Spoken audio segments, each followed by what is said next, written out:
बचने वाले सब जेल जाएंगे, एक भी नहीं बचेंगे। जिस गाड़ी पे सपा का झंडा उसके अंदर मिलेगा गुंडा। तो भाई कुछ वो गुंडे यहाँ भी हैं और वो अपना जो है रंग तो दिखाएंगे जहाँ रहेंगे। ये कितना भी जोर लगाएंगे इनका भगोड़ा नेता आजमगढ़ में टिक नहीं पाएगा। 19 में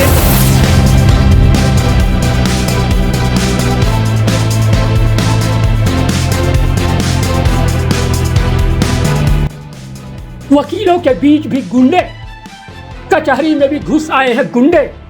यह हम नहीं कर रहे हैं, यह आपके सांसद दिनेश लाल यादव निरहुआ जी का। इनके सामने आखिर ऐसी कौन सी परिस्थिति आ गई, इन्हें वकीलों के बीच भी गुंडे नजर आने लगे। तो चलिए हम आपको बताते हैं क्यों सांसद जी को कचहरी में वकीलों के बीच भी गुंडे नजर आने लगे। दरअसल आजमगढ़ लोकसभा के बीजेपी प्रत्याशी दिनेश लाल यादव निरहुआ आज यानी 16 अप्रैल को न्यायालय के बाद सभागार में विधि प्रकोष्ठ सम्मेलन में शामिल होने गए। सम्मेलन शुरू होते ही हंगामा शुरू हो गया और एक गुट के अध्यक्षता सांसद जी का विरोध करने लगे। पहले देखिए एक वीडियो, तब आगे बताते हैं।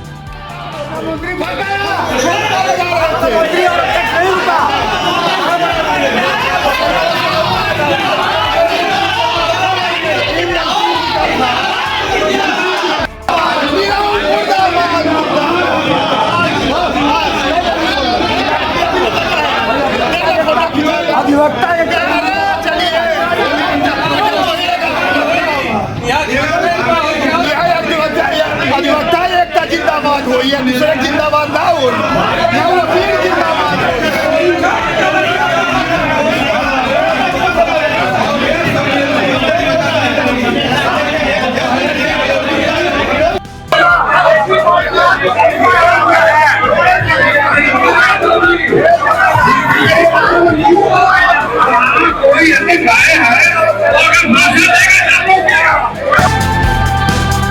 बताया जा रहा है कि अधिवक्ता इसलिए गुस्से में आ गए कि ग्रामीण न्यायालय के मुद्दे पर जब वकील सड़कों पर उतरकर नारेबाजी करते हुए चीख रहे थे, तब किसी भी राजनेता ने मौके पर आकर समर्थन नहीं किया था। इस बीच सांसद जी के आने की सूचना पर अधिवक्ताओं ने एक बैठक कर निर्णय लिया था कि किसी भी दल के प्रत्याशी को प्रचार प्रसार के लिए वे कचहरी में घुसने नहीं। बहरहाल वकीलों के एक गुट ने सांसद जी का माल्यार्पण कर स्वागत भी किया।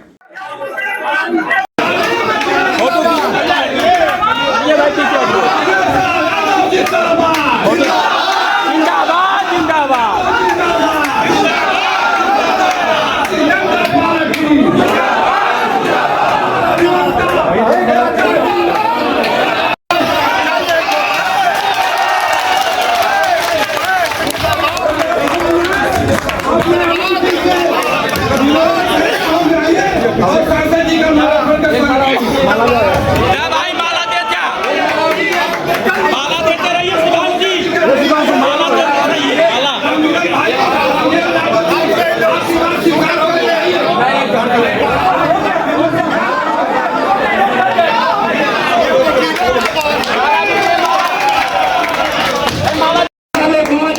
वकीलों के हंगामे के बीच सांसद जी जोश में भी आ गए और कहने लगे कि उन्हें लगता है कि विरोध करके बच जाएंगे, मगर बचने वाले नहीं है। यहाँ जितना भी अपराध हुआ है, जितना देश में गुंडे हैं, ये भी बच नहीं पाएंगे। यह भी कहा कि आपका जो मुखिया है वह भगोड़ा है, वह आजमगढ़ में कतई टिक नहीं पाएगा। लगता है कि विरोध करके बच जाएंगे, पर बचने वाले एक भी नहीं बचेगा। जितना यहाँ अपराध किया है, जितना देश को लूटा है, सब जेल जाएंगे, एक भी नहीं बचेंगे। और आप चिल्ला चिल्ला के मर जाओगे। जो आपका आका है, जो आपका मुखिया है, जो भगोड़ा है, वो आजमगढ़ में टिक नहीं पाएगा। ये दिनेश लाल यादव की आगे सांसद जी कहते हैं कि बीजेपी 400 सीट जीतकर आ रही है और समाजवादी पार्टी समाप्तवादी पार्टी हो जाए। बताना चाहता हूं कि जब भारतीय जनता पार्टी 400 सीट जीत के आ रही है तो समाजवादी पार्टी का खाता भी नहीं खुल रहा। और इसी 24 के चुनाव के बाद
निकलने के बाद सांसद जी ने कहा सपाई गुंडे तो हर जगह मौजूद है। जब वह गांव में भी प्रचार करने जाते हैं तो इसी तरह गुंडे नजर आने लगते हैं। यहाँ पैसर में भी कुछ गुंडे रहते हैं, तो लेकिन इनको एक बात समझ लेनी चाहिए कि 2019 में एक भाई जीत कर भाग गया, 22 में हार कर भाग गया, दूसरा भाई अब 24 में फिर भागेगा।